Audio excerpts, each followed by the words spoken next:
Welcome everyone to our final session of the Gender Science and Human Rights Conversation Series. My name is Shelley Inglis, and I'm the Executive Director of the Human Rights Center at the University of Dayton, and I welcome you on behalf of our center, as well as the Women's Center and the Women's and Gender Studies program here at the University of Dayton. While everyone is joining, I'd also like to really express my appreciation to our co-sponsors of this event, the AAAS Science and Human Rights Coalition and the Gender Equality and Women's Empowerment Hub at USAID. My particular appreciation to Professor Jamie Small, who has organized this series of conversations as part of her AAAS fellowship at the Gender Equality and Women's Empowerment Hub at USAID. I'm very pleased to introduce our opening speaker, our own Dayton Mayor Whaley, and UD alum. She will be providing the opening remarks for this session, which is Gender Science and Human Rights Conversation on Peace. Mayor Whaley, it's over to you.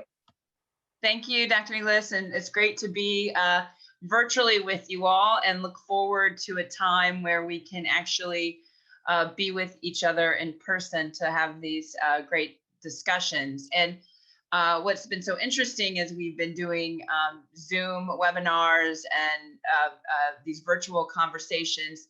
We noticed that we get broader and wider folks, so we reach more people, but I don't know if necessarily we get the depth of human relationship through this time. So I know as we start the dimmer switch out of COVID, I know we're looking forward to more times when we can have conversations in person, but I want to really commend the UD Human Rights Center, particularly for just the great work in trying to reach broader and deeper on these great discussions, especially today.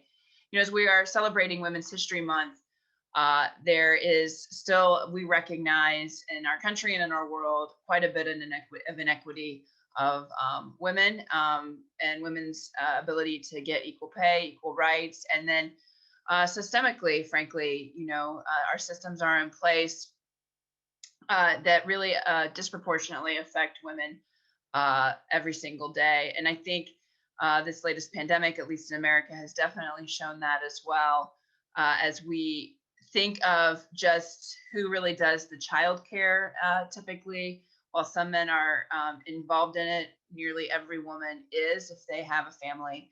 And this is disproportionately, I think the COVID pandemic has disproportionately affected women, frankly, in a much more deep way than, frankly, it has men, because of schools and childcare and elder care, et cetera, the work that mostly is mostly done by women in our country.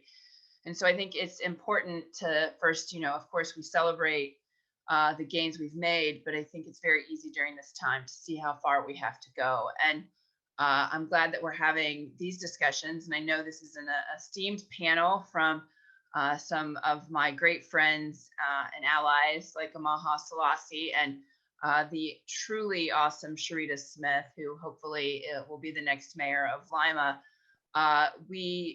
I think you'll have a very rich conversation today when we're talking about places and things right now and that are affecting our ability to really have peaceful communities. And this conversation about both gender and then also science and folks' willingness either to really reach for science or really push it off, and why that is, I think, is something that we really need to explore with curiosity, without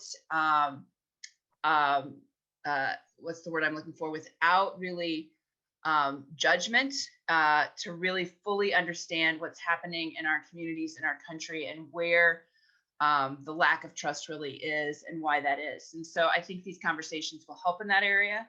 And just a great honor to get to welcome you all to this effort, to say a few words, but I'm also happy to get to turn it over to the great Jamie Small. Thank you so much for coming. Thank you for inviting me, and I hope you enjoy the conversation. Jamie? Well, thanks so much. Thanks, Mayor Whaley, for those opening remarks. It's a wonderful framing for this fourth and final dialogue in the Gender, Science, and Human Rights series.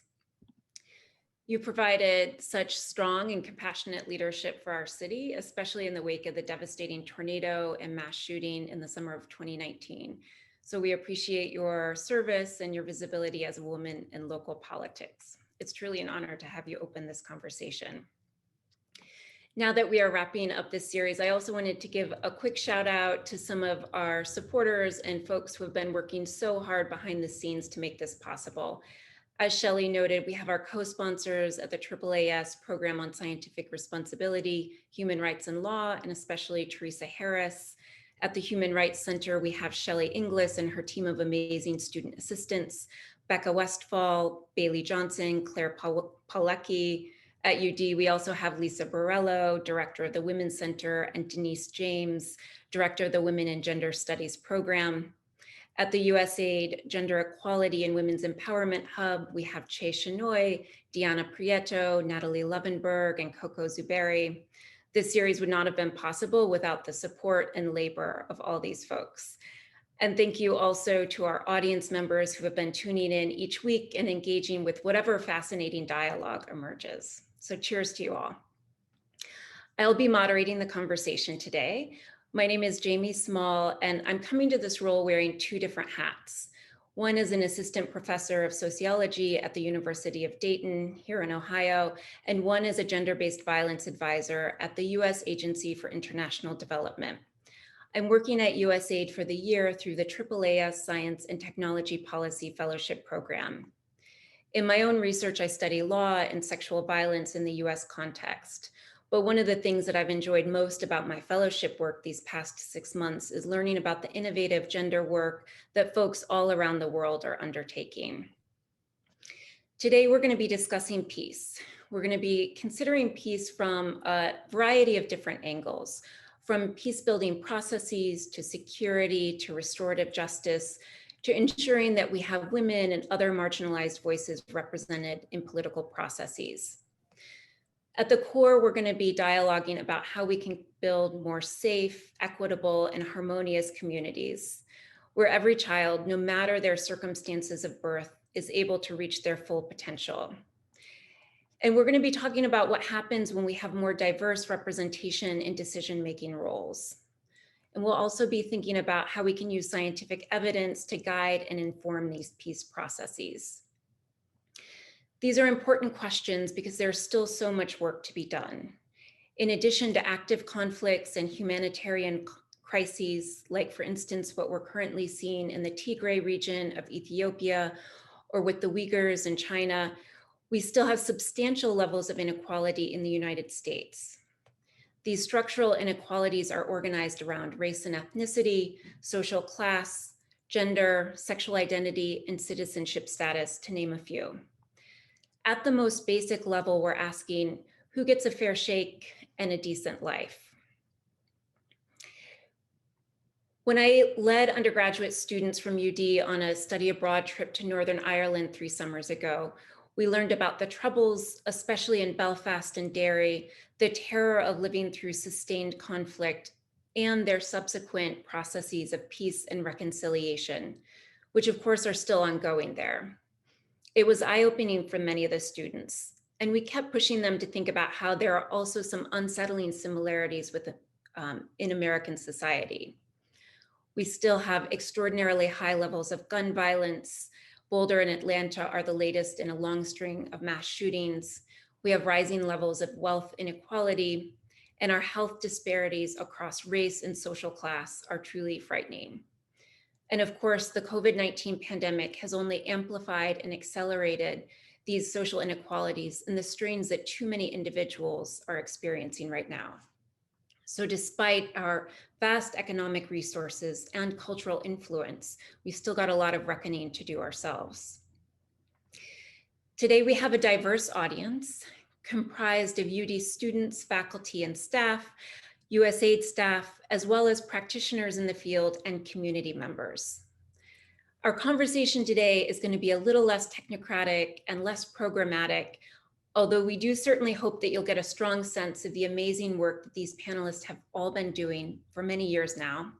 But we're going to focus a bit more on a conversation from the heart, to see what drives these committed advocates and to see what insights unfold as they have the opportunity to engage with one another. So now I would like to turn to our crew of amazing panelists who are just about as interdisciplinary as you can get. I'm going to let the speakers introduce themselves, but just to give you a broad strokes overview of who you're going to be hearing from today. We've got Jennifer Hawkins, who is the Senior Women, Peace and Security Advisor at USAID. We've got Natalie Hudson, who is Associate Professor of Political Science at the University of Dayton. We've got Ajit Joshi, who is Senior Human Rights Advisor at USAID. Carlos Permel, who is Director of Shelter Services at Open Arms and Samaritan House in Westchester, New York. Amaha Sellassie, who is President of Gem City Market here in Dayton and also a Professor of Sociology at Sinclair Community College. And last but not least, Sharetta Smith, who is Chief of Staff in Lima, Ohio for the Office of Mayor.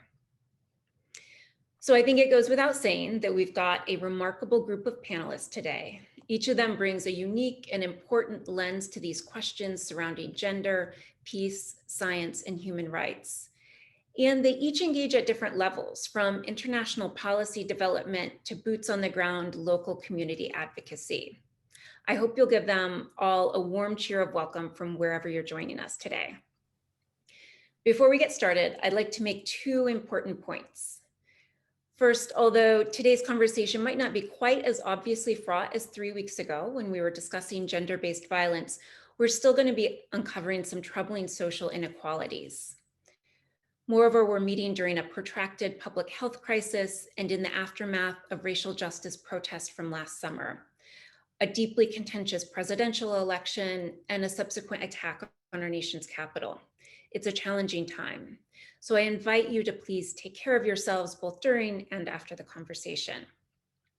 Second, if you have questions as we go, please put them in the chat box. We'll be talking to our panelists for about 30 to 40 minutes, and then we'll open it up to a Q&A period. But feel free to drop your questions in the chat as we're doing the first part of our dialogue. And also I would invite you to introduce yourself in the chat box. We'd love to see where you're all calling in from and what roles and organizations you're affiliated with. So our first two questions for our panelists, we're going to do this round robin style. Each one will go through each question. And we're going to start with this first question with Sharetta. And so I want to give our audience members a sense of where each of the panelists are, your current roles, your current organizations, and any other recent important professional stepping stones. So our audience has a sense of who you are. And then for our second question, we might meander back in time a bit. But I'm going to turn it over to you, Sharetta, to introduce yourself and give folks a sense of who you are. Oh, you're on mute.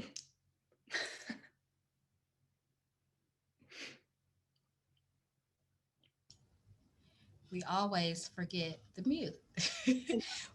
Well, thank you, Jamie, and thank you for allowing me to take part in this conversation. I feel like it's a very important conversation, and I'm honored to be here tonight or this afternoon among all of you. As stated, I currently serve as the Chief of Staff for the City of Lima.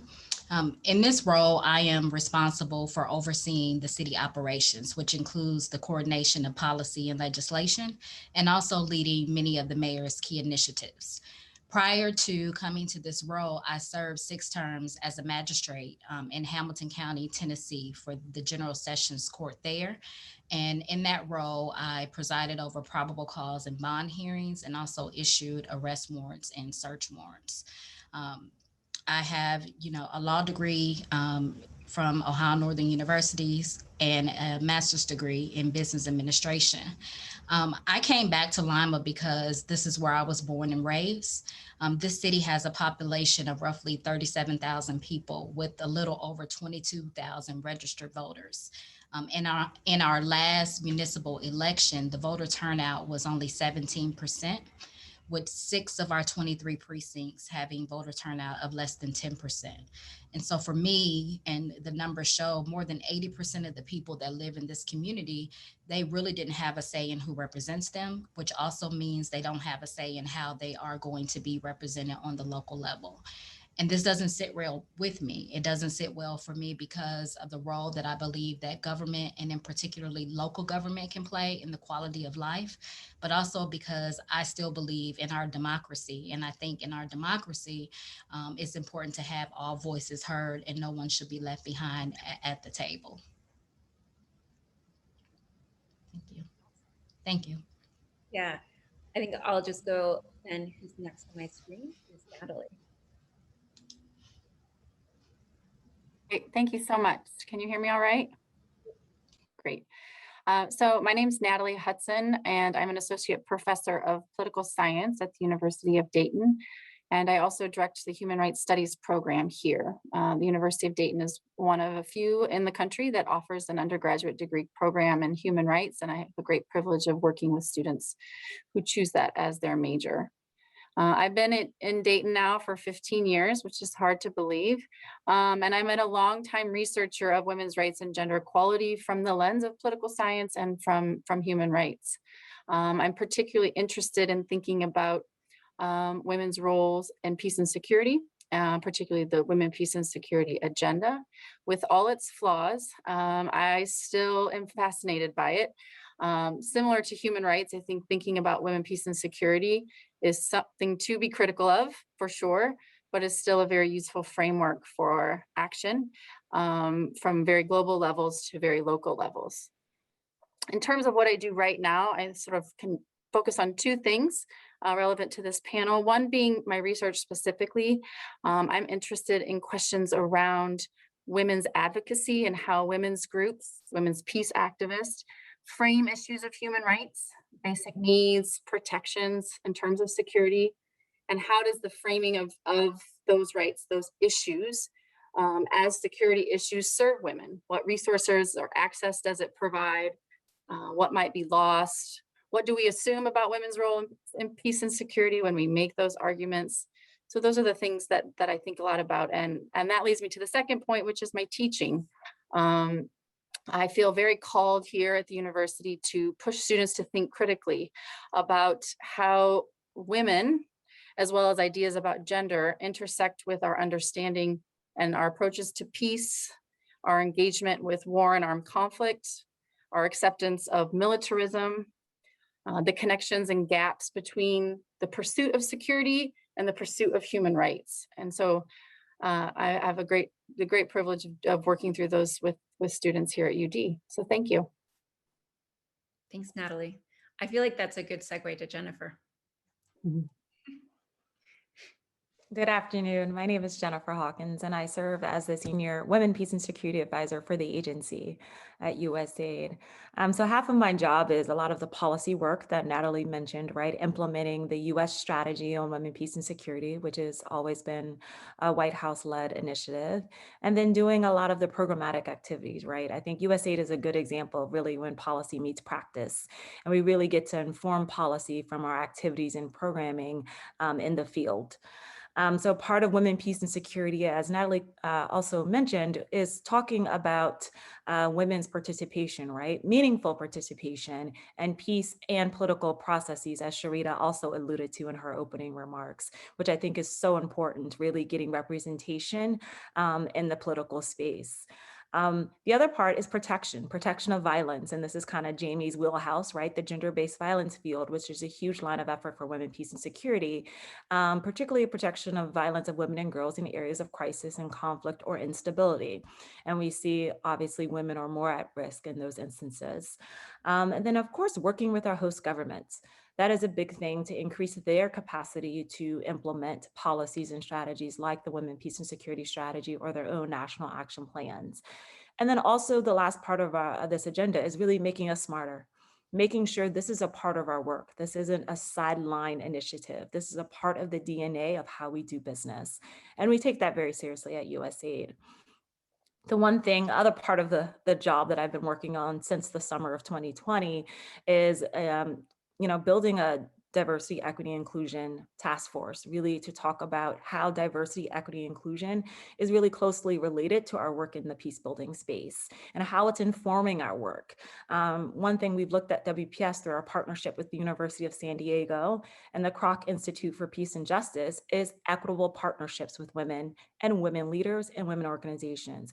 And what does equity really mean as they're implementing our activities? The one thing for me I'm super passionate about is making sure ethnic and minority women are at the table, are running for office, because it's not just about having all women at the table. We have to look about the types of women that we are continually asking to participate. Is it women that are Western educated? Are there women that speak perfect English? Women that are literate?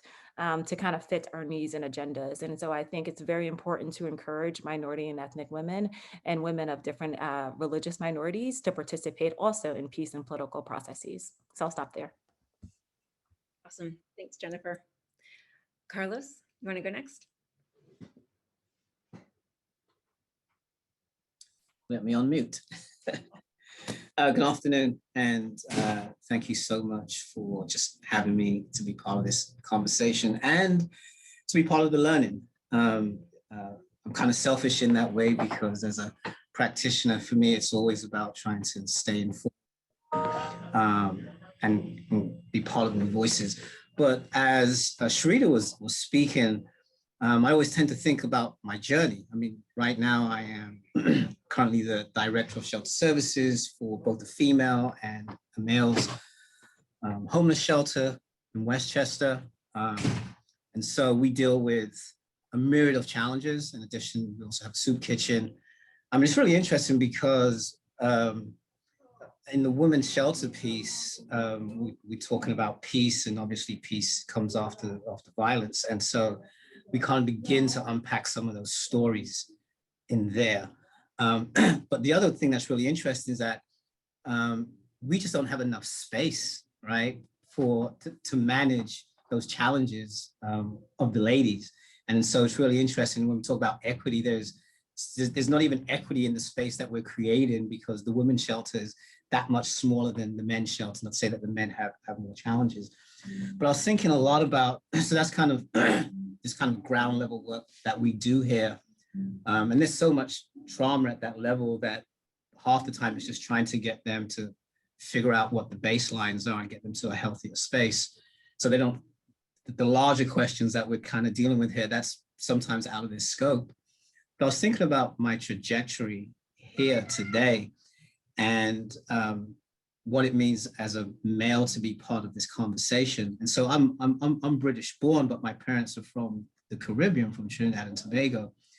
And so, you know, I was raised around the time of the IRA and their involvement and the British troops kind of taking over that space, and at the same time around the National Front. And so my intersection into both peace and violence was really around race, right? And inequity. And so it's really interesting because my father, who's from the Caribbean, I grew up under Carnival.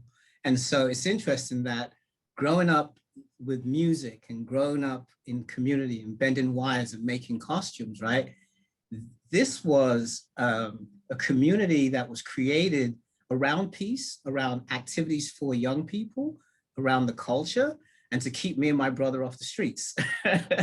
And so it's really interesting when you see that intersection. And then I get to the United States, and well, I was very fortunate because you know, to be in the presence of Amaha Sellassie, who's also another community organizer. My segue into this work was through community organizing around building housing and credit unions in Brooklyn back in the 80s, 80s, 90s. And so again, there was this whole question about how do we develop leadership?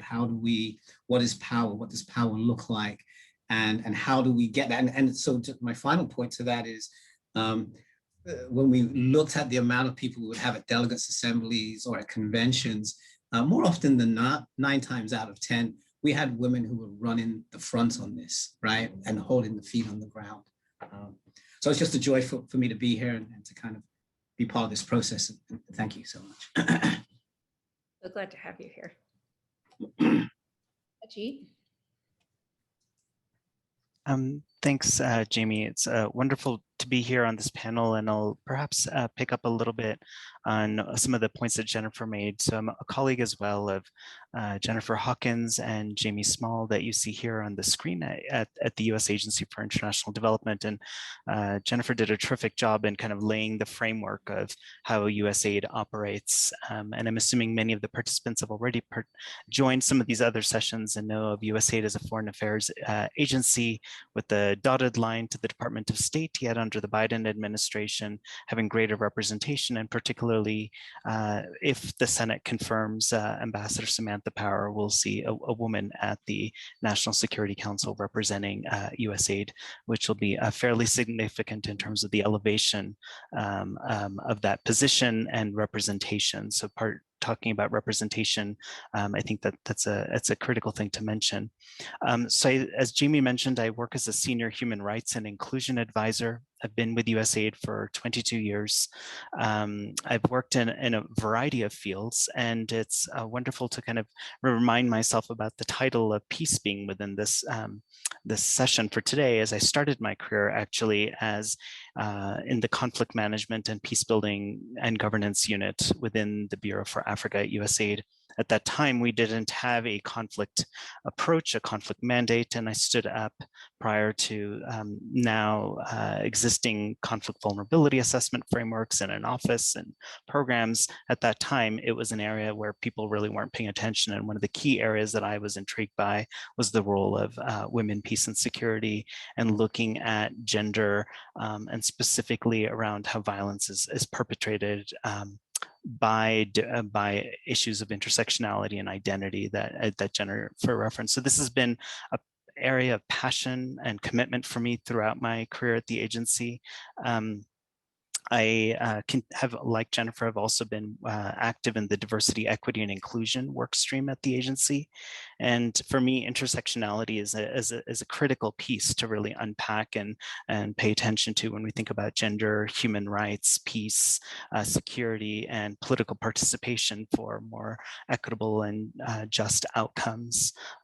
During the Obama administration, I was USAID's representative to the interagency process to set up the first LGBTIQ plus now, as we call it now under the Biden administration, inclusive foreign policy and foreign assistance agenda. And it was a tremendous opportunity to be part of an interagency process, and then later on be a contributor and author of many of USAID's policies, ranging from the LGBT Vision for Action to under the Obama administration, our gender policy, our democracy, human rights, and governance strategy. So like Jennifer mentioned, we have a variety of roles at AID, is in policy setting, programmatic approaches, training and technical assistance, the internal workplace piece of walk the talk, as it were, and making sure that we are most effective as we can be with our foreign assistance funds. So I think I'll stop there for the moment. Thanks, Ajit. And Amaha? Hi, greetings, everybody. They say the last but not least, but I think it's last and the least this time. I'm just amazed at what I hear from this panel, and I'm thankful for going last. I could take more notes. So I'm a public sociologist out of Sinclair Community College, and I'm also director of the Center for Applied Social Issues. And so I'm basically a community-based participatory researcher, which is kind of a misnomer in the sense that, like, when you hear research, I see myself more as an organizer, but walking with the community and leveraging the gifts and talents and the voice of the community towards determining what is the future that we want to, live, work, and play in. Like, when we frame it under this notion of collective hope, right? How we're co-creating together and focusing in on self-determination. And one of the things that come to mind is building an anti-racism network. Like, we worked with Mayor Nan Whaley, he saw a couple minutes ago, and the city to declare racism as a public health issue. And then out of that, we're building an anti-racism network. We're using an intersectional lens, but focusing in on race.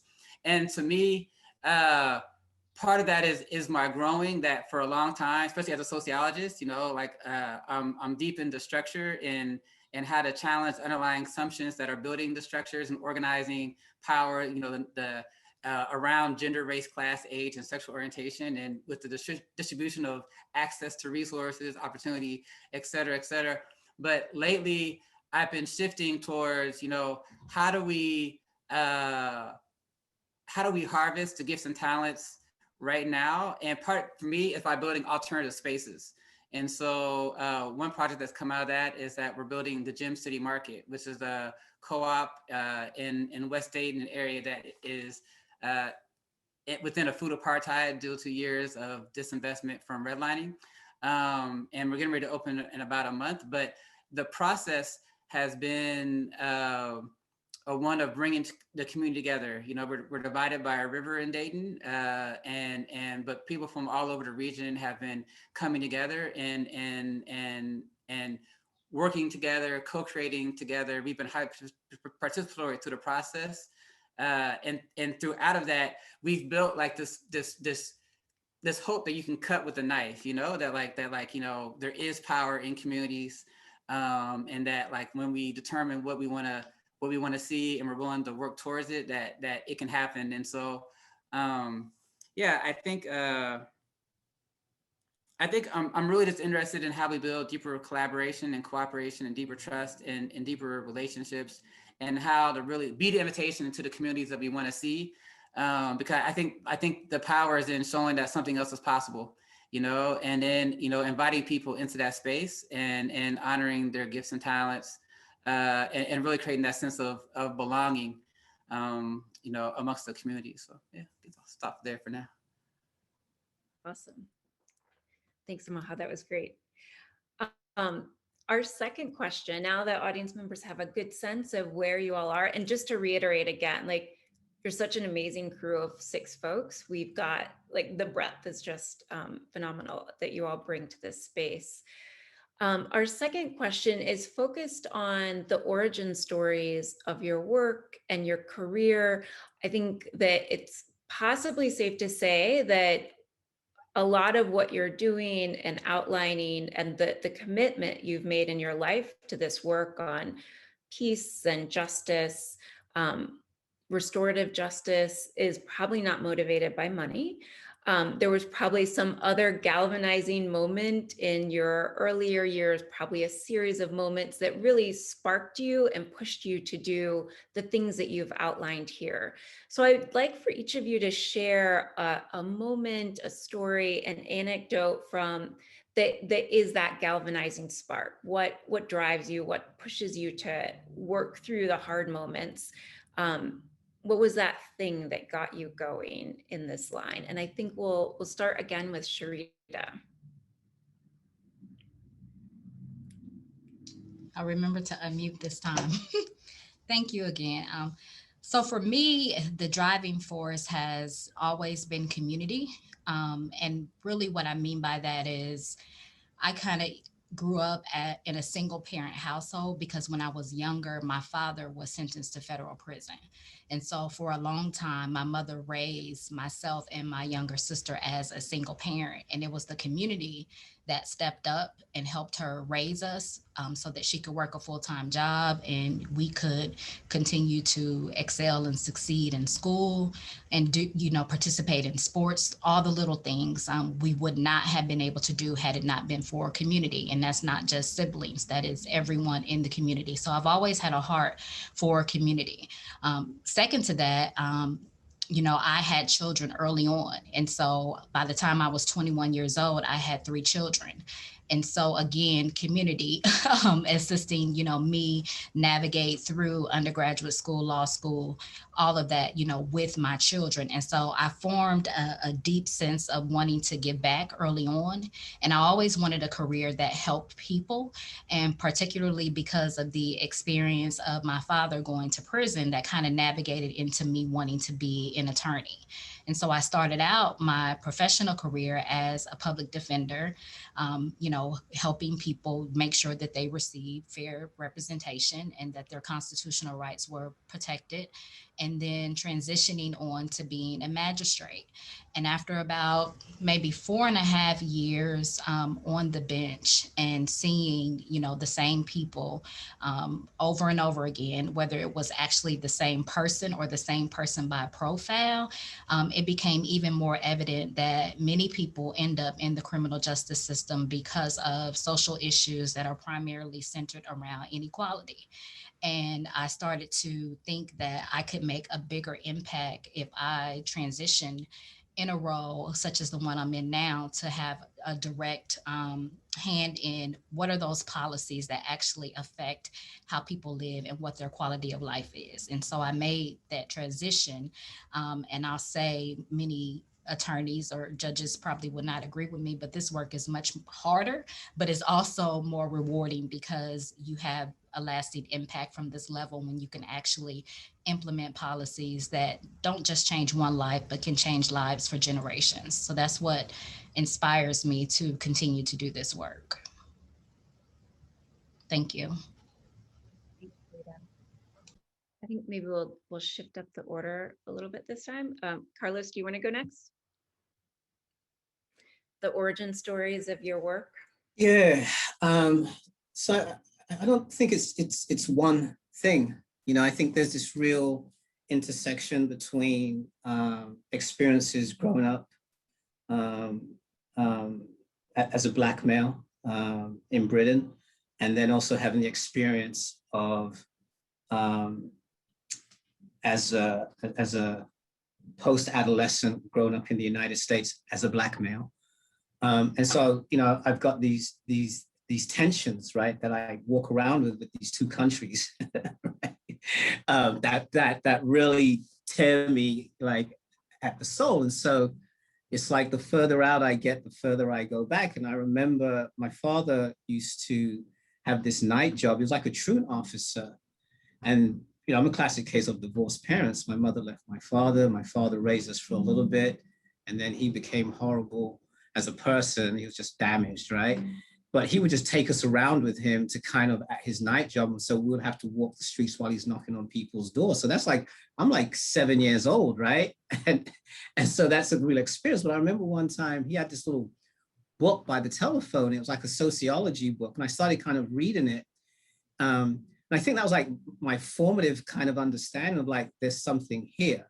It wasn't until I fully immersed myself into, by accident, organizing and being homeless at the same time, these two things kind of happened where I understood what powerlessness meant, right, in its truest form. And then the fact that my voice wasn't there, but through organizing, I was able to understand that I had a voice by being with a collective. And so, kind of going back to Starhawk, where there's only 3 types of power: power among, power within, and power over. And so it was just kind of like, I kind of like being in this group of people, but I'm not sure where I belong. And so I think at that point, I would have real conversations with Dick Harmon at the time. He's a straight, IAF organizer. He worked with Saul Levinsky and those guys. And I think the very first time that somebody ever asked me, what is it that you think, right?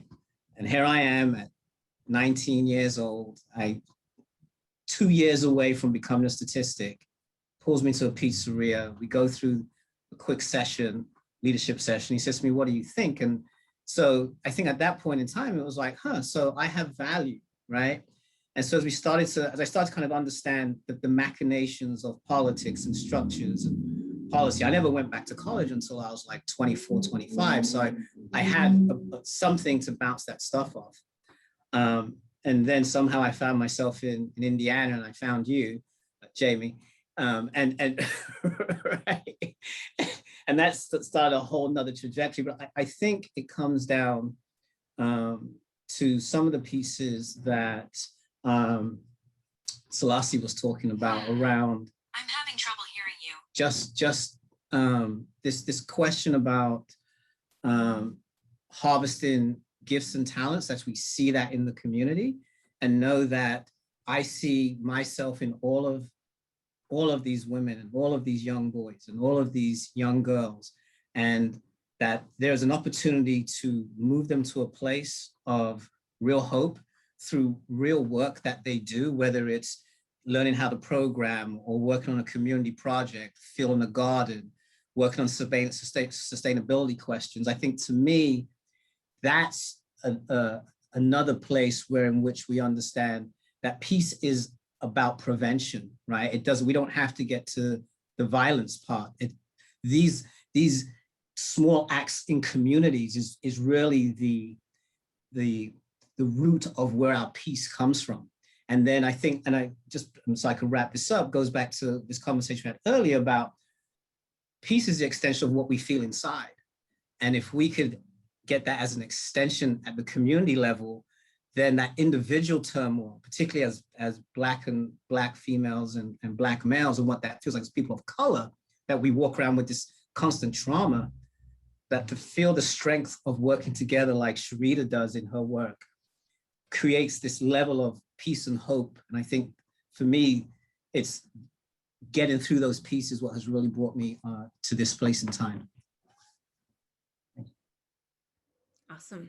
Thank you, Carlos. Ajit, you want to go next with your origin story? Sure. Lots of interesting threads from Sharetta and Carlos to pick up on. So maybe I'll start with where Carlos ended is that peace begins within. And I feel that the origin story or the work that we do really has to start with kind of my own kind of thinking around conflict resolution and peace building, which is that for every act of conflict, one can kind of go back concentric circle wise to oneself. So I see someone, say, driving by on the street and, deciding to utter some expletive, or we've seen horrific events happen in Atlanta and Boulder, plus all the other countless events that have happened over the years, particularly for transgender women of color in the United States. And I ask myself, with each incident of violence, what is that motive? And then I wonder about community, as Sharetta spoke about, family, as Carlos referenced, and then kind of bringing it back to oneself. What is that, both that sense of hope and promise within oneself, as well as what are those unresolved issues that prompt someone to choose to be violent versus choose to be a peace builder? And I think those stories come, those kind of experiences that come from our life and our historical stories. So like Carlos, I'm also part of a diasporic community, another part of the former Commonwealth, as it were. My own parents came from South Asia, from India, and they were able to come to the United States after the 1965 Immigration Act. And this is following the many other related immigration issues that the Asian American community faced prior. Of course, there was the internment of Japanese Americans, there was the Chinese Exclusion Act, and then layered upon and building upon kind of the legacy around Jim Crow and all of the other challenges within the United States. And I say that is that being part of a diasporic community gives that origin story and the compassion and privilege and opportunity and inspiration to do human rights and peace building and gender work in a very different way. And that this is my life. This isn't kind of some abstract idea I studied in a book. This starts with the origin stories of my parents.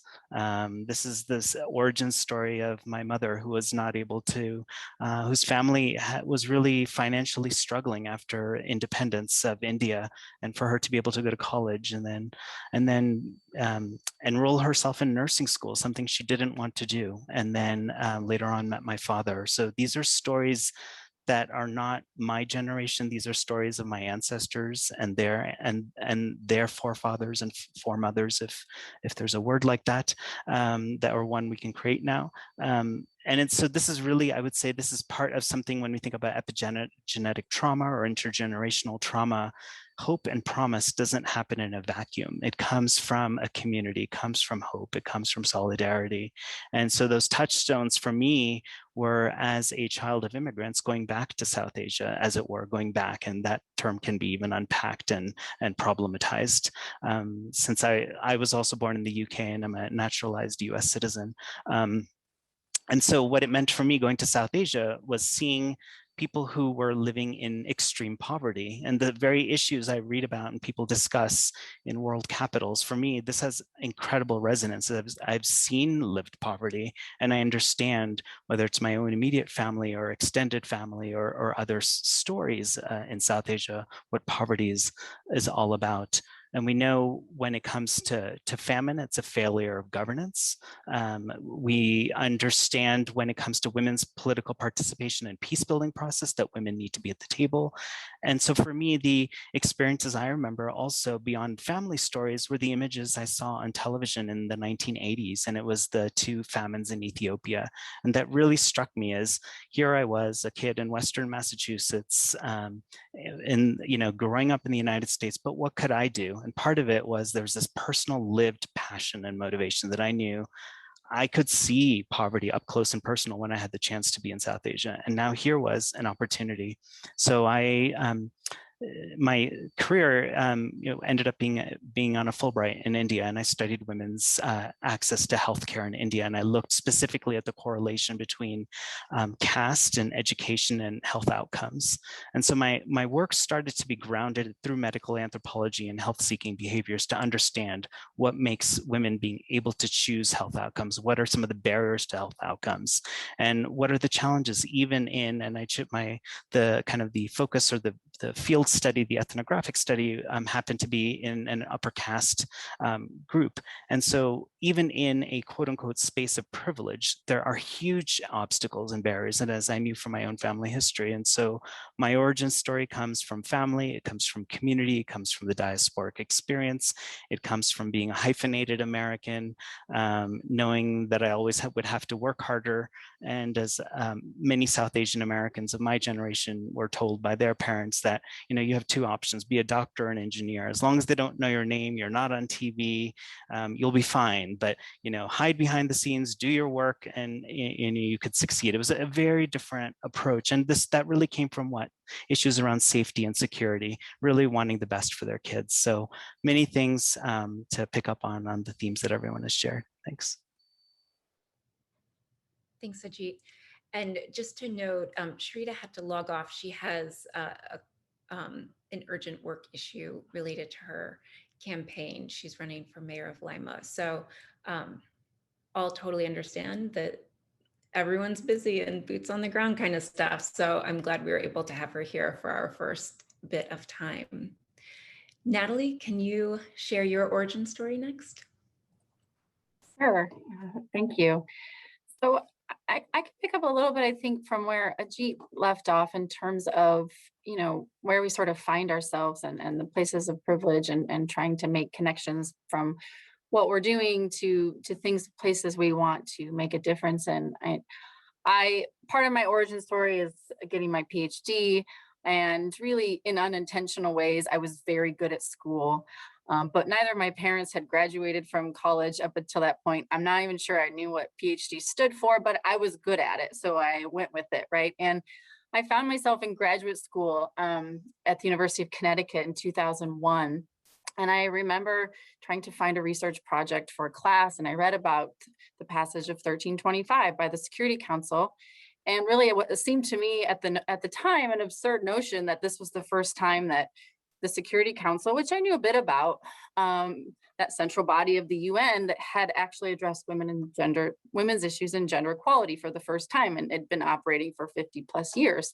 And that seemed not only absurd to me, but of course, extremely problematic. And so how did it take so long to acknowledge this, and what did that mean for the kind of work that they did? And so that sent me down a path of research really for the next 20 years, where I immersed myself in this space. And I spent a lot of time going back and forth from Connecticut to New York, taking the train on a daily basis, and the things you do when you're young and able. But I had a great time just talking to anyone in and around the UN who would talk to me about how they were advocating for women in that space. And it was very exciting. And what started off as excitement and potential, as I researched over that first 5 or 6 years after the resolution, I became very aware of the ways in which this piece of legislation was not being implemented, and those that were advocating for it were completely disappointed, and conflicts raged on. and violence against women went unchecked in places, you know, from the Democratic Republic of the Congo to Darfur, Liberia, Sierra Leone. I mean, just to name a few of the places where the UN was focused, not to mention where they didn't choose to focus their attention. So I started to become quite skeptical of that place and interrogate really what this all meant. And what were we trying to do with this resolution? Were we trying to make war safe for women? Was that, because that's what it started to feel like. It wasn't really an effort to genuinely or more radically remake a peaceful and just society. And so it was from that space that I became aware of how women's rights were being used by those working in peacekeeping and peace building, conflict resolution, as kind of a box checking activity, if you will.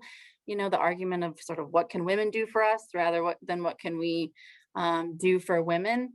And it became sort of very heavy in terms of a space of research. And there was this moment where it was at this time where I was becoming quite cynical, I think. And I was doing research and I met a woman from Burundi who was in New York advocating for her community.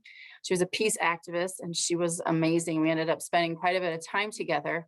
And over that time period, I sort of ended up sharing with her my skepticism and some of my doubt about what this all meant. And she said to me, you know, you may be right and there may be problems, but I'm fighting for the survival of my people. And I don't care what gets me in the door. Call me mother, call me woman, call me peacemaker, whatever it is, so long as my voice is heard and my foot is in the door. And of course, we know that a foot in the door doesn't always translate to a seat at the table, not particularly for every woman. But it was at this moment where I really decided that research, particularly social science research, I think as it relates to this panel, can be helpful and important, but it can also be super disconnected from the reality within which we work. So I didn't want to be the latter. And I've been really intentional to try not to do research for research's sake, right? As if it's the thing that deserves. And it was a lesson for me and influenced how I approach both my research and my teaching with an eye, I hope, always to the practical, to the applied, to the relevant, the contextualized, and thinking about how to make the work accessible and useful, not just to students, although I think that's important, but to those that I'm doing research about and with. And so it's opportunities like these to learn from those working on the ground and creating connections and understandings with practitioners that I value so very much. So yeah, I appreciate it. Thanks. Thanks, Natalie. Amaha, what is your origin story? Yeah, I think, you know, I'm not sure. I started, so interesting. Part of my origin story, I think is I didn't have the language for what I was doing at the time. And as I go longer, now I can apply language to what I was doing. But in the moment, I was just acting, you know, but, you know, I used to just be in the community talking about love and forgiveness, right? Agape love in particular. And the reason why was because like when I saw like what our community was going through, I could tell, I just felt that like, we're greater than this, you know? And it was like our lack of relationship was hindering us from being able to work in a way that we could really, you know, change our community or change our lived experience. I just felt humanity was better. It was interesting. At the time, I was working at my aunt's gas station, and I was reading a book by Martin Luther King, his first one, To Stride Towards Freedom. And in that book, he said agape love was community. And I was like, skirt, what's that mean? You know what I mean? Agape love, community, you know what I mean? Because I'm in here saying agape love all the time, right? So then I was like, oh, okay, he's coming from a Christian perspective. So he's saying many members in one body, right? And so then I was like, oh, so this whole time, what I've been doing in the community was actually building community, right? Like, I don't even know if I ever thought of the word in that way, you know? And so then I was like, okay, so then I started any book, any lecture, anything I could get on community. I just like soaked it up, you know what I mean? Because I wanted to learn more about it. And then, that led me to actually returning back to school because I had dropped out of college, right? And at the time, I remember my professors were like, I was studying something completely different, but everybody, because you're a sociologist, right? You're a sociologist, right? So I was like, okay. So then I started learning, and I was like, okay, yeah, this seems like what I'm doing, And I think to me, a lot of the work that I do is just how to harness the capacity within humanity and how to learn about the experience of others to then like develop policy, because oftentimes the people that are making policy have no idea what the lived experience is. And so, so it's like how to really like center that voice, and I started just looking at the disparity, and I started looking at like why are some communities getting more resources than others, right? And like and the people with the less resources are getting blamed for their experiences when like they don't have the textbooks, they don't have access to computers, they don't have access to Wi-Fi, this, that, and the other. And so but I kept coming back to love, and how to be a friend, because I really feel like it's like, how do we shift the paradigm and the values and to live into the world that we're trying to create? And so like, I just like, I keep challenging some of the underlying assumptions, because to me, like structure is ideology plus resources. And so oftentimes like we built this world, a lot of the world, off this notion that one group of human beings was superior than the other, right? And then we codified it into our laws, our practices. You could say the same thing about gender, say the same thing about sexual orientation, about class. And so it was like, how do we, what are some of the underlying assumptions? And to me, it's the more I understood love, the more I understood this notion that we truly are interdependent.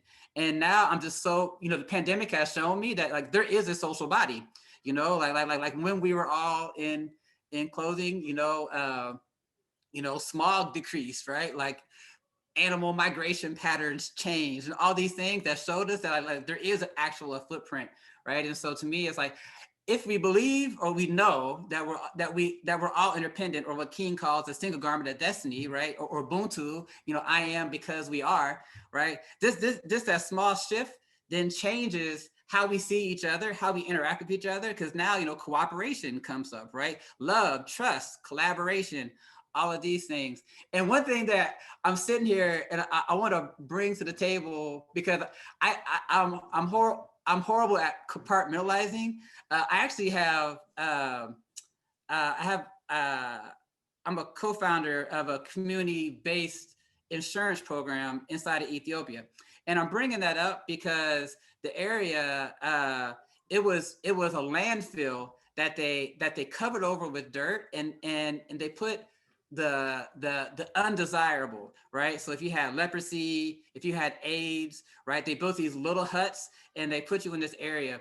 And I was there and seeing the they had this bathroom that was put in by the Red Cross, but the Red Cross hadn't thought about how you gonna like empty out the latrine, but basically latrine, right? So like, how are you going to empty it out later? And so it was, I don't mean disgusting, but it was seeping out, right?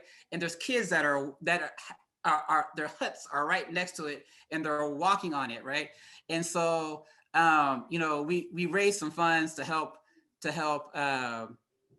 get it taken care of. But then after that, it was okay, so what can we do together? You know what I mean? And so out of that, we started like basically an insurance co-op, right? Where everybody paid a little bit per month, and then we subsidize it from the outside and make sure that that everybody's basic needs as far as healthcare was met. And I'm saying that to say that it's like, some of the answers can come from the community itself, right? Because the people closest understand the situation more, understand the context best, right? And so like I try to walk with I like Carlos's I need to get that definition of power, but like how to walk with the community and how to leverage their gifts and talents and their expertise, right, towards self-determination within the community. So that's kind of where I'm at. Awesome. Thanks, Maha. Jennifer? I'm just so in awe of all of our colleagues here on the panel and their rich stories. And so I'm just so happy to have this really refreshing conversation about our journeys. For me, my journey is quite unconventional about how I landed in this work. I grew up, I'm a Washingtonian, obviously, as a Black woman in this city. Growing up in the 90s during the crack era of DC was not a fun time. There was a lots of violence in the inner city of DC. And my mom was an educator, retired after 44 years in DC public schools and ran several, really after school programs for at-risk city youth in the heart of Southeast DC. So I saw firsthand, the detriment of how systems come into place and how children, particularly Black and brown children, get in the system. So I knew I wanted to be in the helping profession. We were always doing some type of community service. We're at a shelter probably every week serving food. That was just what I did on a Friday night. I thought every kid did that and didn't realize later that people were actually going to movies and having fun and not going to shelters on Friday nights. But that was a part of our household in a single parent house. It was just me and my mom. So I studied social work. I'm a social worker by trade. I studied the social scientist. I have a bachelor's in social work, a master's in social work, and I just completed a doctorate.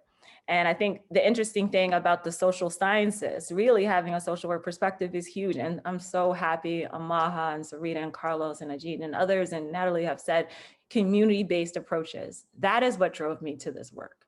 It wasn't necessarily thinking about how interesting I could work in the international and foreign policy field. It was like, I want to hear from people on the ground. I want to be touched by that same love and understanding as being a woman of color, having similar struggles here domestically. How can I impact their lives where they are? And so for many years after graduating my master's, I just wanted to focus on child welfare issues. I had no idea I'd be working in the international field. I just wanted to decrease the number of Black children in the child welfare system. I just kept seeing that, they were aging out, found themselves more and more in the system, homeless, Carlos, as many of them are, not having the resources, just being a part of the child welfare system. So I worked in that space for 5 years. And it wasn't until doing the micro social work that I realized I couldn't really do the whole family. And that's why I identify, Carlos, I know your work is so hard because every day I felt that I wanted to either adopt a child, like I'm bringing this child physically home with me, or I would leave there in tears. And so that is the exact point in time in my career where I said, I want to work on policy. I need to impact larger change. And I appreciate you, Amaha, saying that because I didn't see a lot of people that looked like me in the policy space. And so I worked, on the Hill for a lot of times with different committees, particularly a lot in the Black Congressional Caucus that were focused on disproportionality issues of Black children and child welfare. So after 5 years, I did that, and a State Department job came to me, and kind of I didn't even think internationally. My brain was not even there, and that's part of what I really want to encourage a lot of people, no matter where they are in the world.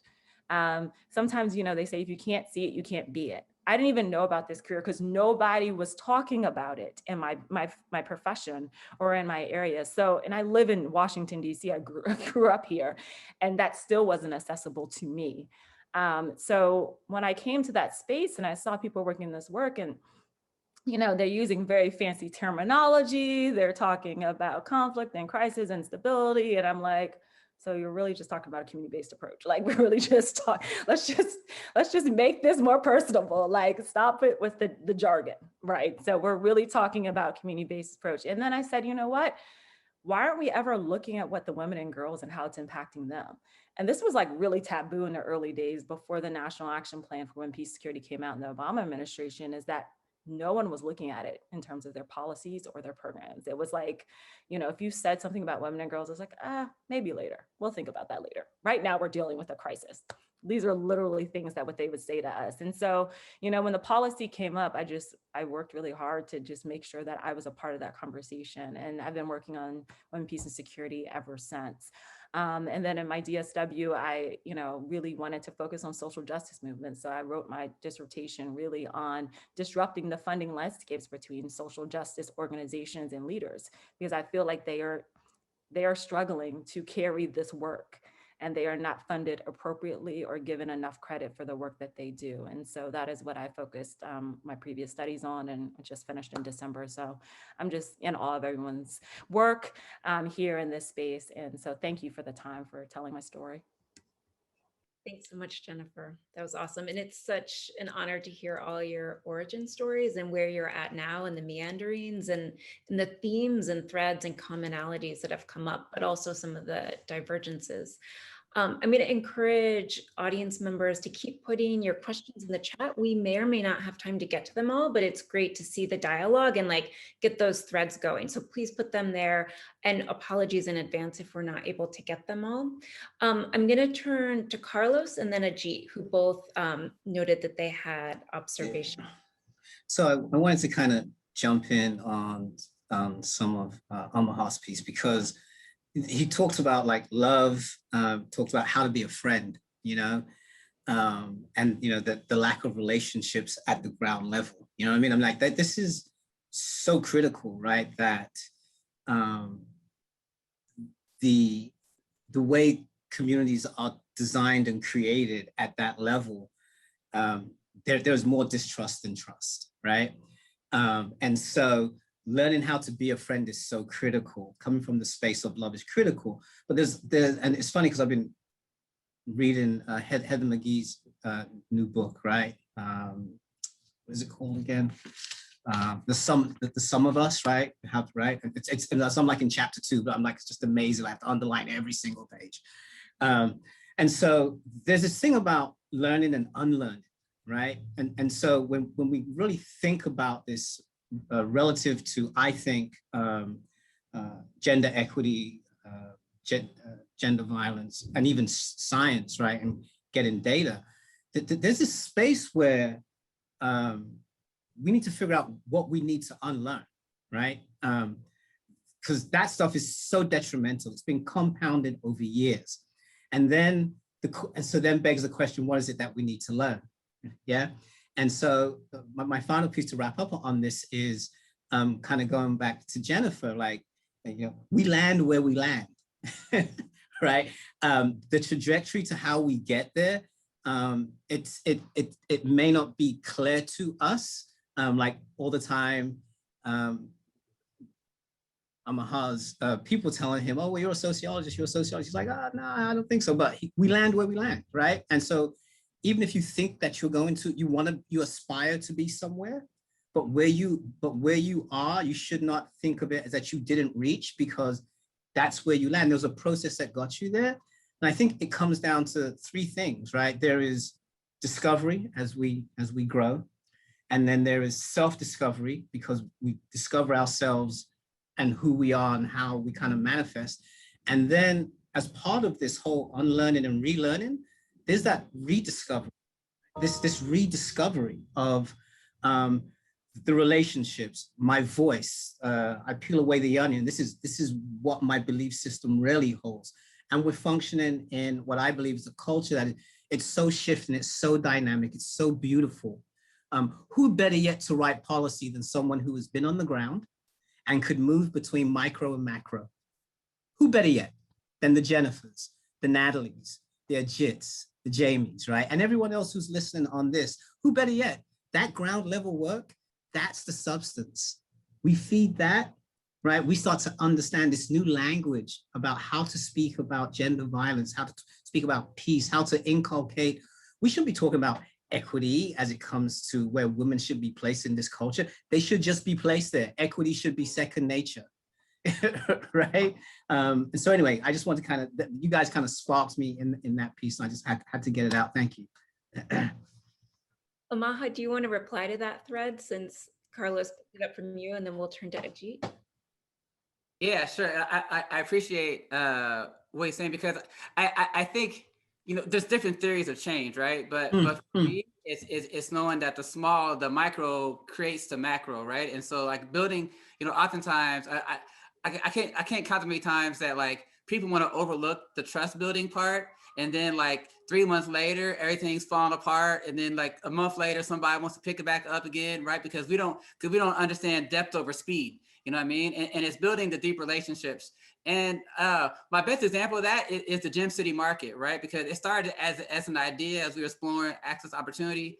And then, you know, we're getting ready to open in a month, but through the whole process has been participatory, and we built like deep relationships in the area, you know, and we got different partners, you know, so we got a teaching kitchen, we got a health clinic, and we got a community room all in there because we want to make this shared future space. But it came from the power of relationships and knowing that we can't cooperate, collaborate, have coordinated effort, right, without that strength of the connection, you know. And so to me, I think it's vital, you know, and human beings make structure, you know, and so it's like, you know, like those relationships then transform, you know, policy. Awesome. Thanks. Ajit? Sure, I just wanted to pick up a little bit on framing that Jennifer mentioned and how language changes when we get into a big bureaucracy like the federal government or the if I can just be a little silly, you know, the hoity-toity world of international development, you know, and these and the world in which we live. And it really goes to what Amaha was talking about in terms of love. So I say that because, you know, the same concept of love, you know, I think about that and then I think about my audience, say, for example, and so I might talk about leadership. I might talk about resilience. I might talk about interpersonal engagement. I might talk about capacities. So the love concept is not lost on me. In fact, that's what's driving me. However, the words I choose based on the audience that with whom I want to engage, I have to frame it so differently.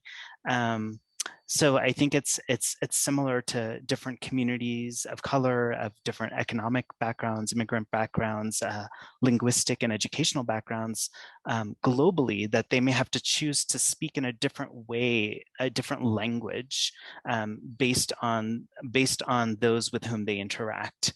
So I think that's kind of one thing. The second thing I think about is your point around inspiration, Amaha. So the reason I reference transgender women of color and trans women is, for me, those have been some of the most important individuals I have ever met in my life, because it's challenged me as a person, it's challenged me as a professional, it's challenged me in terms of how we spend our resources, how we think as a society, as a world.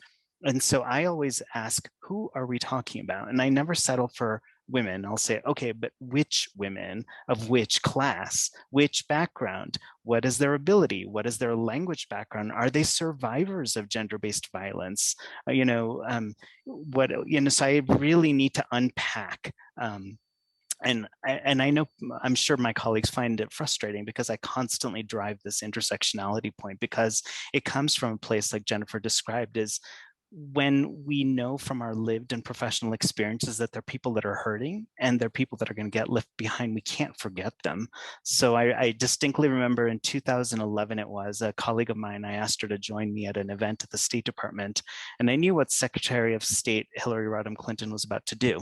She was, and she did, she announced a new inclusive non-discrimination policy. At the time, it was groundbreaking, inclusive of gender identity. And the person to my left that I had specifically invited is a transgender woman. And I said to this individual, this is for you. And I had worked behind the scenes and I knew what the deliverable is, the government speak, the thing that was going to be announced that day was going to be, and it was for her. And I kept her story alive for me whenever I was overseas. I would make it a point, like when I met transgender women in one country in Eastern Europe, and I'll just leave country names off the table just for protection and privacy issues. But this trans woman I spoke to said, all my trans women friends, they're all sex workers. And I thought, what is this? This is just crazy. In a South American country I visited, I was told that that trans women could not get cedulas, the identity cards, so they could not get schooling, they could not get admission to law school, they could not get a job, they had a hard time finding housing, all basic necessities. So I always ask about the who, I focus on the relationship, and I think about the framing. So the points that Amaha mentioned are very much in my head. I simply use different terms based on the world in which I currently work and live, so to speak. But those themes are not lost on me. So I just say this to the audience, that even if you hear someone that's in the federal government or in the private sector or in an NGO, and you'll think, wait a second, they don't get me, they aren't speaking my language. In fact, they may be speaking your language, but they're doing it in ways that they know they have to do to move the agenda of women's empowerment and human rights and peace building forward, to be able to reach those critical decision makers who we need to reach. Thank you, Ajit. That's so helpful to think about the code switching we need to do in different organizations and institutions, and when it can be strategic and productive. Like has happened every other week of the series, we rapidly approach the end, and it feels like when we're just starting to scratch the surface. I feel like we could keep talking for quite a long while. I do want to respect the time that our audience logged on for. So I'd like to transition and have each of you take maybe about 30 seconds or a minute and share with folks one thing that you would like audience members to leave with. And I will invite our audience members to sit with the threads and the stories that have come up. I think there's so many rich themes also tracking in the chat box. In my own teaching, I always encourage students to be okay with the discomfort of not having final answers and having conversations that raise more questions than they resolve. So I think that that's one thing that this conversation and dialogue, as well as the whole series, is doing. Thinking about the ways that we can use evidence to advance social change and human rights, but knowing that all these threads kind of exist alongside each other, and we don't have to tie it up in a tidy package, but we can sit with all the threads that are out here now in this space that we've all collectively articulated. So maybe for our each of your final send-offs, we'll start with Natalie. And then maybe for this, you can just pop in as you feel called to. So I won't call on you, but you can, after we start with Natalie, you can go around and just and share your final thought. So I'll just say briefly, sort of building on what Jamie said, you know, sit with the uncomfortable, embrace the slow and the deep over the quick. Seek knowledge from places that aren't typically seen as authentic, real sources of knowledge, right? People's voices, stories, particularly those at the margins. And lastly, I'll draw on one of my favorite scholars, Cynthia Enloe. Be very, very curious, always. It takes energy and effort. And I think that's what good social science is really about. So thanks for the opportunity. Thanks, Natalie. I'll go ahead and jump in. I think one thing that always sits with me, and this comes from the social scientist, social work world, is always start with a strengths perspective. I hear a lot, you know, oh God, this country is going straight to heck. You know, everything's horrible. I mean, we literally sit in meetings doing conflict analysis about how horrible things are in a country. It's not that bad. There is strength there. There's power there. There's community there. Start there first. Think about the good things and where we can, one, meet people where they're at, not impose our agendas all the time on communities and places. We have to meet people where they're at. So that's slow, that's deep, that is a lot of work, that's trust building. I'm so happy we talked about that, because people try to force trust all the time on communities. And if it's not natural, if it's not out of love, people feel that. So I think those are the two things that I would advise. Start from the strength perspective and meet people where they're at. I'm just to jump in, and I would say, and I ditto to all of those because I think it's critical. I will say solution-based is definitely the approach to go from. I think for ourselves and the audience, I'm a firm believer that it's the uncomfortable questions that need to be pursued, right? That, because if we don't go down that path, then we should be going down the path. And I think the final part is when we look at these communities and we look at the folks we work with, I would say everyone has superpowers. And I would say the superpower of resiliency we could talk about trauma till we're death in the face, but the superpower of resiliency in these communities is the best place for us to start. Yeah, I'll hop in. Coming off of what Jennifer said, I'm thinking about abundance, right? And the notion of abundant community and how much gifts and talents are just latent in our communities just because of lack of relationship, right? And so I'm also thinking about, Carlos and the notion of having the purpose or the plan, and who's making that, and so in community-based research, it's really like, teaching community how to ask their own questions, how to do their own research, right? And then moving from that lens. And I think the other thing I would say is that another world truly is possible. I mean, like and I only talk so much about the gym city market, but like taking something from an idea and literally seeing the store, it's changed my whole, I'm fully persuaded, I'm just and to me it's knowing that the hope activates power, because hopelessness is when I feel I don't have the agency to change my situation, right? But as a community starts to understand its power, it gets hope, it gets expectation that what is next? What else can we do? And so to me, that's why I keep coming back to that witness and being the invitation of the world we want to see.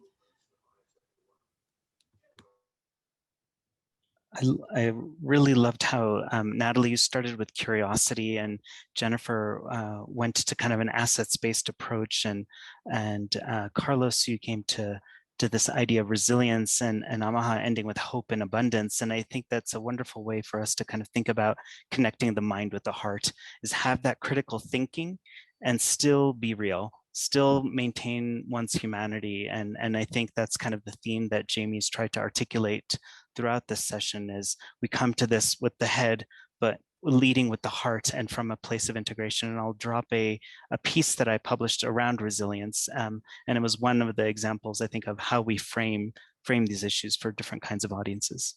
So thanks. Awesome. Thank you all. And I think that that's the perfect ending in this series. We're thinking about how do we use evidence to solve problems, but where do we all start? We all have our biographies and our trajectories and our relationships and our communities, and those things matter for how we formulate problems and for how we go about solving them. So that's perfect. And I'm so glad we put the Peace Week at the end, because like Jennifer said, each of the other 3 weeks we're tracking a lot of really big problems. And I was hoping that this week would be more aspirational and to focus on how do we get beyond all the problems, and to think about a vision of imagining a future. Like Shazia said last week in our roundtable on sustainability, we have to be able to imagine something different from what we have now, and the humanities and literature and arts help us to get there. Social science are super important for the grounding and tracking what is right now, but we have to be able to imagine something different too. So thank you all so much. It's been a great, great pleasure. I love these open-ended dialogues where we don't know what's going to come up, but inevitably something amazing comes up. So it's so amazing to see you all.